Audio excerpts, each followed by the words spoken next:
So I've seen you present, I've seen you at recent events where you're always the most amusing. So you play it very lightly, which is very refreshing. I work mostly with international startups, Russians, Brazilians, Spaniards, etc. So I just had a couple of questions for them to then watch the videos, which they're doing. What are the 3 or 4 main elements in a pitch that you really look for to grab you, to get you hooked in when people come and present? And everything is directed towards internationals. I don't work with American companies. So for us, and we spend most of our time, investing in the Valley and in New York, but we actually have done a few deals in Spain and in England. Really? Of all places. Wow. And so, who knows? We haven't done anything in London? In London. I mean, you're going to the web this I'm summer going to for the the web. week. I'm going to the web. Yes. Well, I'm part of, I'm part of the web. I'm sort of a small piece of the web since I've been, speaking at each and every of the webs. It gets better and better and bigger and bigger. Better and better and bigger and bigger, and now it's 2 in Paris and in London. So for us, the framework is actually the same. So we have a very clear picture of the kinds of things we do, and so we invest in consumer internet. We're very interested in cloud services, in next generation commerce and mobility. Tell your company, SoftTech. SoftTech VC is the name of the firm, right. And we're investing out of our 3rd fund, which is a $55 million fund. Wow. Which makes $400K average investment. We'll do 60 investments in this fund. Roughly over 3 years. So we have a pretty cookie-cutter model. And so provided that you meet sort of one of the sort of sectors, or you're in one of the sectors that we invest in, and everything is on softtechvc.com, 2 T's on our website. Great. We'll look at 3 things. The team, the product, the market opportunity. So the team will try and figure out whether the team which is in front of us, and typically it's 2 to 3 founders, whether we feel sort of excited about the team and what they've done and how hunger. But how will they grab you in those first minutes? They will grab us by sort of telling us about their passion about the space, what sort of pain point they're trying to solve, and really want people to go after sort of big issues as opposed to things which are like nice to haves, but who cares at the end of the day. We look at the product and we want to see it sort of differentiated. If we see the nth incarnation of something we've seen, 100 times over and before. over, then we will sort of basically not even take the meeting. And then the market opportunity for us is sort of a test, which is if ever things work out, and they never do, but all stars align, are we building a significant company here? And so what we try to do is figure out of the 2,000 to 3,000 opportunities that approach us every year, which 20 are actually worthy of our time. And yes, of course, money investment, capital investment is important, but it's more the time that we'll spend and invest in the company over 2, 3, 7 years that is sort of the most critical to us, because we can raise more funds, but we can't duplicate ourselves. Right. And so figuring out which team, product, market opportunity feels the most interesting is where we try to decipher over the first pitch meeting, which is the goal of this one is to get to the second meeting. That's How long is your first pitch meeting, and what do you expect them to? Do you expect them? What hooks you in? The idea? So first and foremost, before getting to us, there's a really steep bar, and so. Yeah. Of the 3,000 companies that approach us, I'm trying to figure out the stats. Of the 3,000 companies that approach us, less than 15% will actually get a first meeting. So we sort of turn things, very quickly. And if ever, the team doesn't seem that interesting, or the opportunity, like the product, is something that we've seen already, then we just, churn. What we will sort of sometimes do is, if ever one of our friends says, "Oh, that guy is awesome," and we don't really see why the idea is interesting, we'll sort of defer to the judgment of the person who recommended that we meet to take a meeting. Just, because if someone we trust says that's a good person, you might not like the idea, but, ideas pivot very quickly these days, right? And so we'll use sort of the person that introduces us as sort of a filter that will indicate whether we should actually take the meeting or not. Does that person have to be, for instance, what if I saw a fabulous company? I probably wouldn't be a good criterion because I'm really not Well, you could say, hey, you know, I was really impressed by that founder, and so take a look. And, you know, the people who sort of know us the best are the ones we sort of consider the highest. So our entrepreneurs or people we co-invest with day in, day out, who understand what a SoftTech type deal is, you know, will have a high level of credence there. And so if someone says... Lawyers that have done deals with you? Lawyers who have done deals with us, yes. Okay. You know, my lawyer, Anthony McCusker, knows exactly what we do because by definition, he sees all the deals, you know, roughly 20 a year. And so he understands our model, and he will have, you know, and he will say, hey, I'm not sure whether it's for you, but take a look anyway. Or, hey, this looks like something you would be interested in. So we try and figure out in the concentric circles of, you know, our graph or our network, you know, who is the closest to us, and if those people sort of source a deal with us, you know, then we'll likely take the meeting. If it's like someone who sort of knows us but we haven't worked together, then, you know, we'll sort of figure it out. Approach differently. What's clear, though, is not finding that person which is in between us and the startup is really, really important. Because, like the cold calls, I know. will never come through. No, I worked with 2 Argentinian companies, and I'm sure they were good for what I saw. I didn't know enough about the market. One wanted to create a new kind of eBay local here. It was impossible for him to get in and see anybody. So the director. Okay, so once they're in your office, how important is telling a story? It's funny because you will. Because that's what I'm pushing. You will hear me often sort of welcome them and say, okay, so tell me your story. I love it because a lot of the startups I work with, they don't believe me, or they can't, or their technology is too good to put into a use case or a study. So that's why I want to hear it from the source. You know, it's more sort of, because at the end of the day, we'll back founders, we'll spend, you know, 5 years or 7 years together, and so we want to hear the personal side of the story as well, and what got them there, and why are they sort of so passionate about it, and is there, you know, personal side to the story? Is it sort of something they built because they really felt that they had this need for themselves before, you know, seeing a need for other people? And storytelling, I think it's also part of what I do when I actually you definitely do. When I hear you speak, you know, you always tell stories. Yeah. So and that's what sort of grabs people. Yeah. Do you think there are things that foreigners, internationals should watch out for in particular when they come here? Things that they don't do as well and they need to be aware of too? So, besides getting to the point, which is the difficulty. Especially with Europeans, right? Especially with Europeans, especially with the French. Yeah. And Spaniards. Where they will come and the first thing they will ask is, so how are you doing? How was your weekend? Well, this is the US, dude. You don't ask that. And so I think it's understanding the roles of engagement, which, you know, are slightly culturally sort of different, obviously.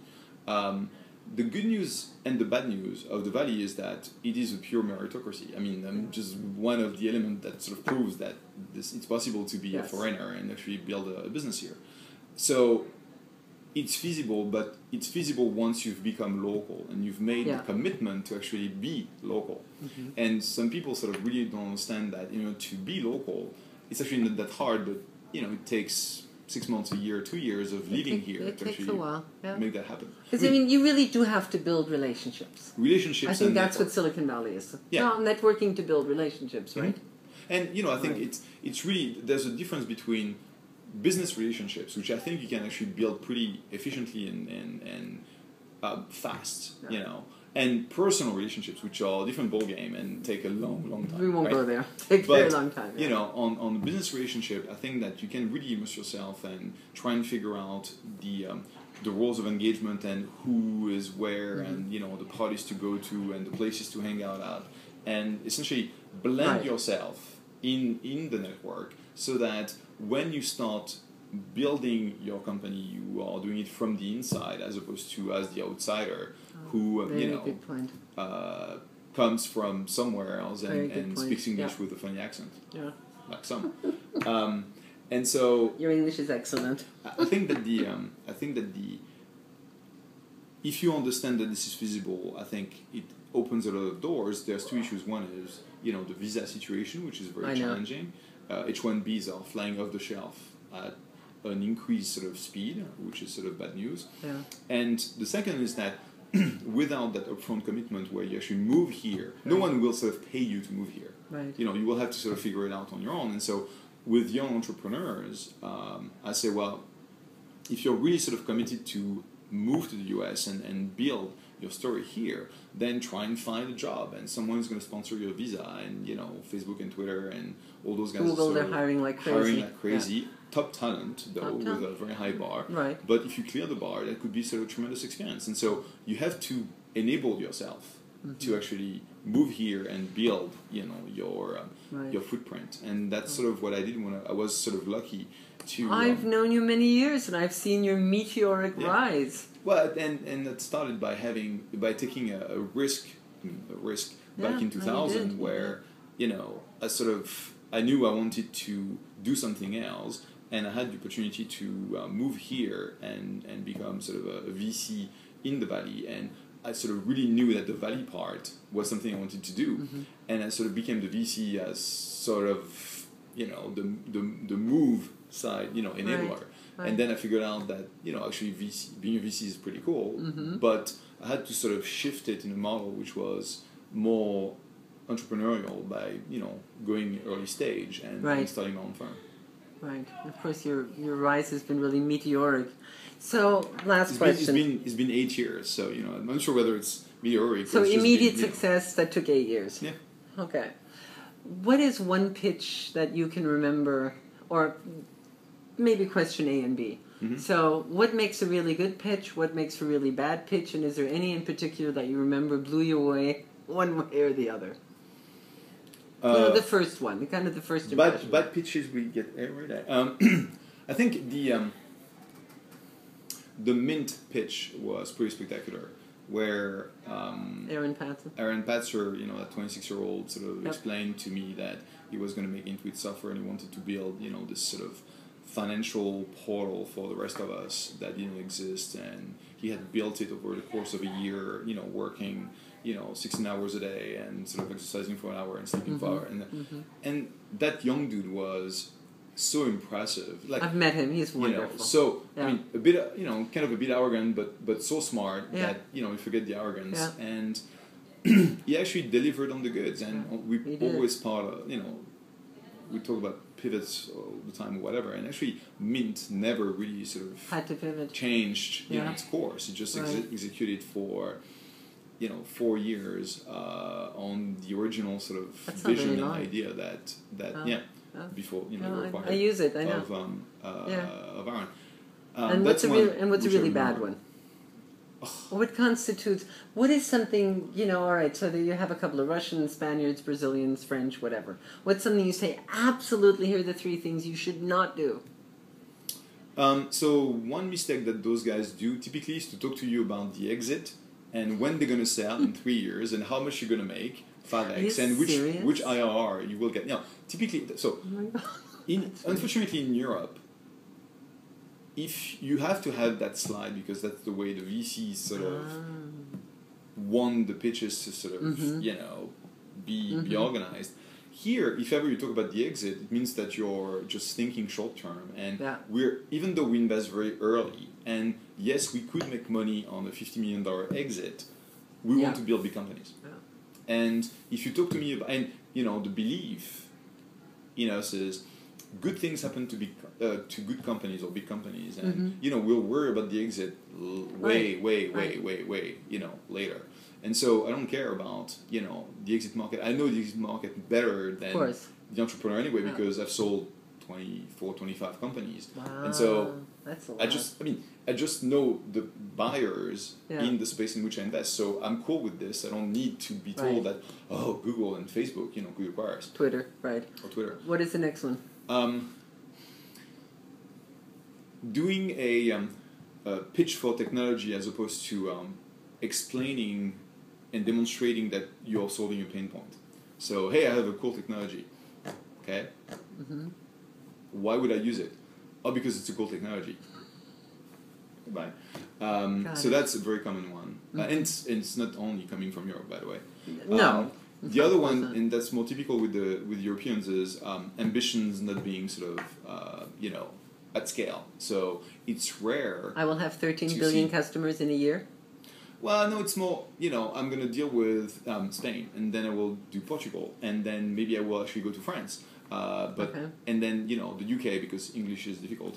And as opposed to saying, well, my goal is to own Europe, which is a pretty big market last time I checked. It is. And I will sort of have 2 test markets, which are, Spain and Italy, or Spain and Germany. Yeah. And, things which are sort of meaningful for what you're building in terms of validation, but with a very clear, vision that you will own Europe. Mm-hmm.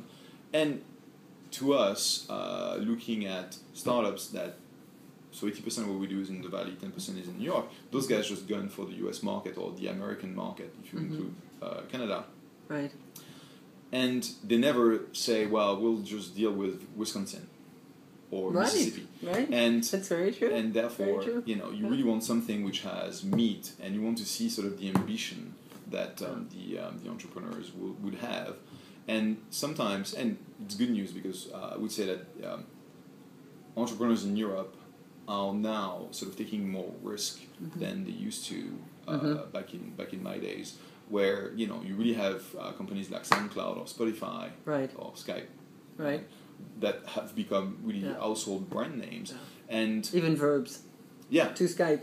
That's amazing. And the fact that it was started by 2 dudes in Finland. Right. People really wasn't started in Silicon Valley. You sure? Right.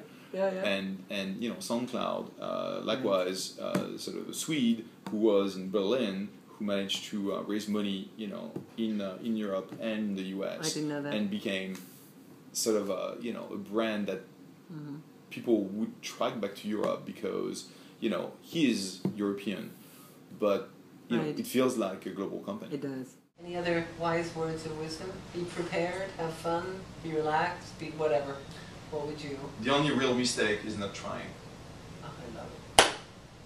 On that note, thank you so much. Merci beaucoup. Merci.